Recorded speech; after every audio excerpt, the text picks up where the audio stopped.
Beautiful Litton in the Peak District has a village green and a great little pub full of character, with excellent beer and great food.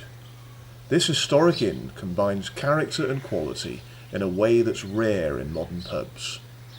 It first became a pub in 1787, when it was converted from 3 farm cottages. Thick exposed stone walls and wood panelling in a number of small cosy rooms with blazing coal and log fires create a comfortable and inviting atmosphere.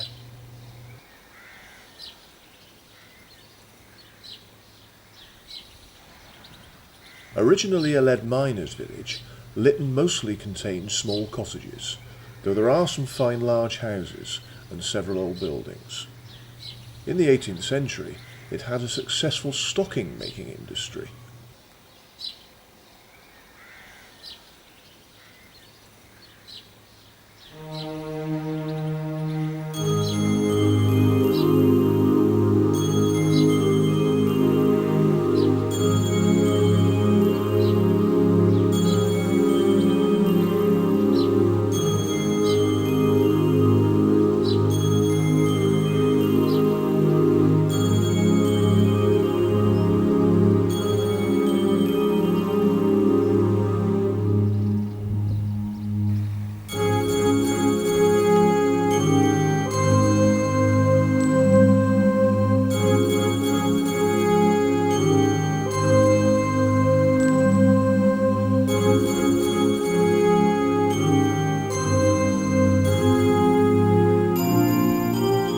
My visit to Litton today involves a walk through more of the limestone scenery of the White's Peak.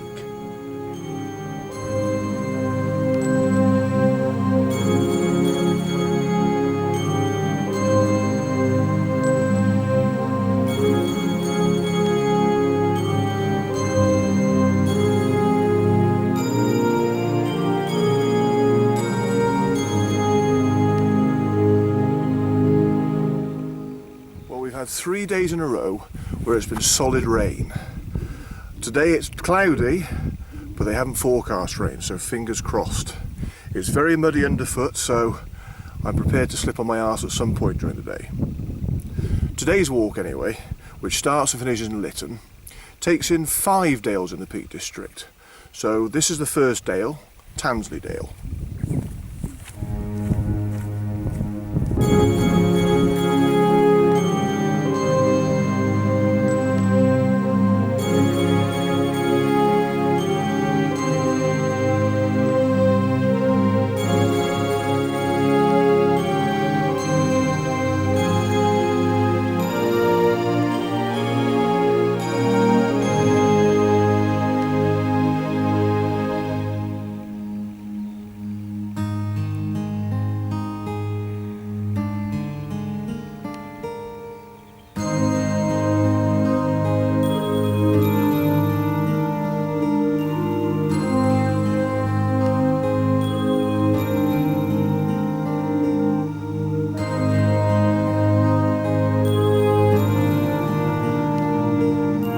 At the bottom of Tansley Dale, I found myself at Cressbrook Dale.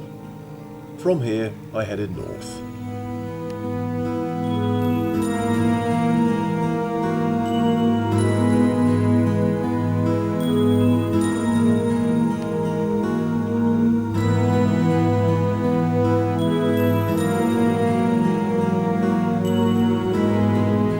I passed an unusual large rocky outcrop known as Peter's Stone. The name is believed to come from its resemblance to St. Peter's in Rome. The other more grisly name for Peter's Stone is Gibbet Stone, as it was here that criminals' bodies were displayed after their execution for the entertainment of visitors.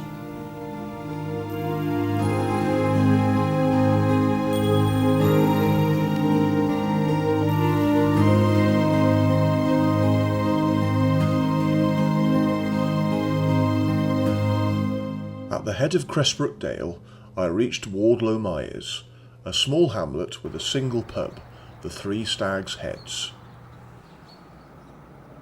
The Three Stags is a very interesting pub. I wouldn't say it's a great place, but you've got to go to say you've been, just for the experience. I've only ever been in twice.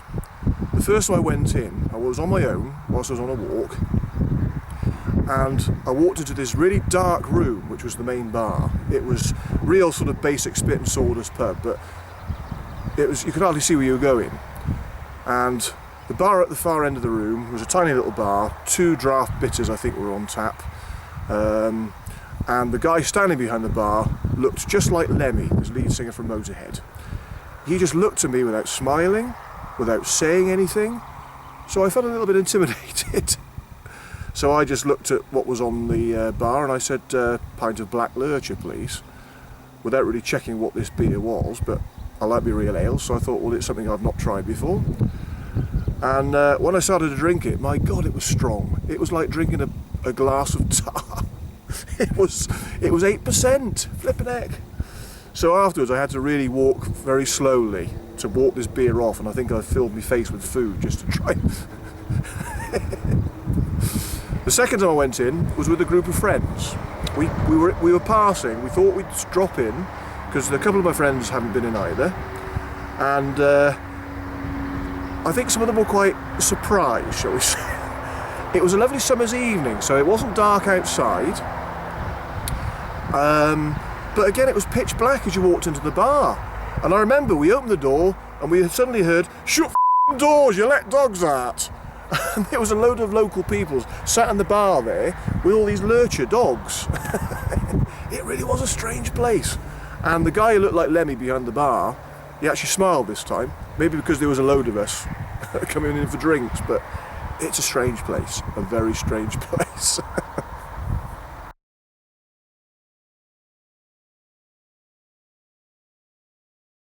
Walking up the road from Wardlow Mires, I came to its neighbouring village of Wardlow, strung out along a road which follows the route of an ancient Iron Age track that ran from southern Derbyshire to the great Iron Age fort on Man Tor, and later adopted by the Romans to reach their fort nearby. From Wardlow, I took a path leading me back towards Cressbrook Dale.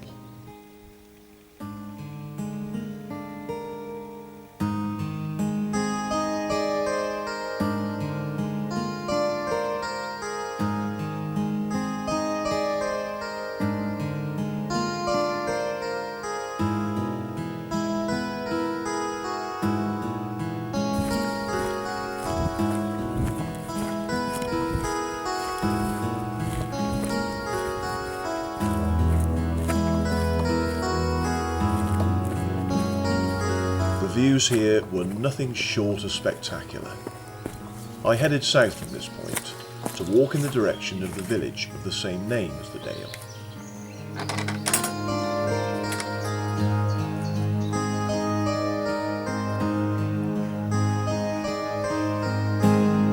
Cressbrook grew up around a cotton mill and is mainly made up of former mill cottages.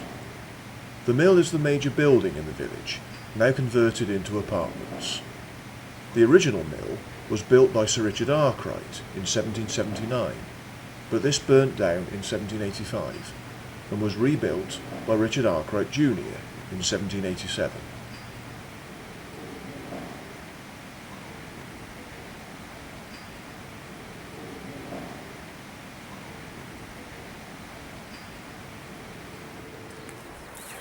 I'm now going to follow a little bit of the Monsal Trail, which follows the course of the old railway line between Buxton and Bakewell. Now, the Monsal Trail used to only follow pieces of the railway line and then had to divert off diversion paths like this one I'm walking on now, because the old railway tunnels were closed. However, a few years ago, all the railway tunnels were opened, so you can now walk the entire length of the Monsal Trail along the old railway line. So I'm about to walk through a couple of those tunnels now. The Monsal Trail is a traffic-free route through some of the Peak District's most spectacular limestone scenery. The trail runs along the former Midland Railway line for 8.5 miles between Blackwell Mill in Cheedale and Coombs Road in Bakewell.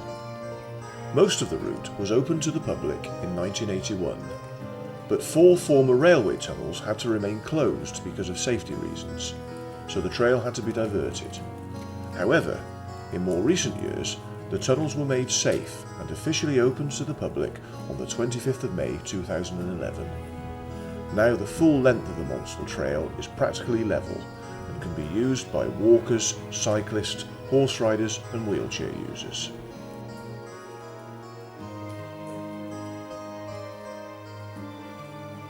I was only following a short stretch of the trail before turning off again to walk down to Litton Mill.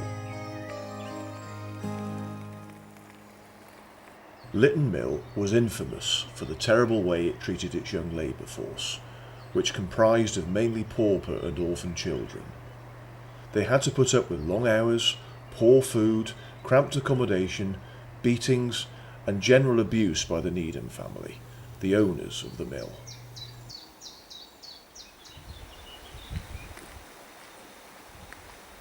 The last stretch of my walk took me through Tideswell Dale, a quiet but easy stroll back towards Litton.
My 5 Dales walk was completed as I arrived back in Litton, a wonderful village to start and end my day.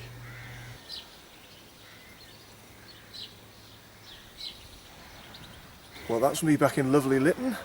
It's been another wonderful walk, and yes, I am going for a pint in the Red Lion.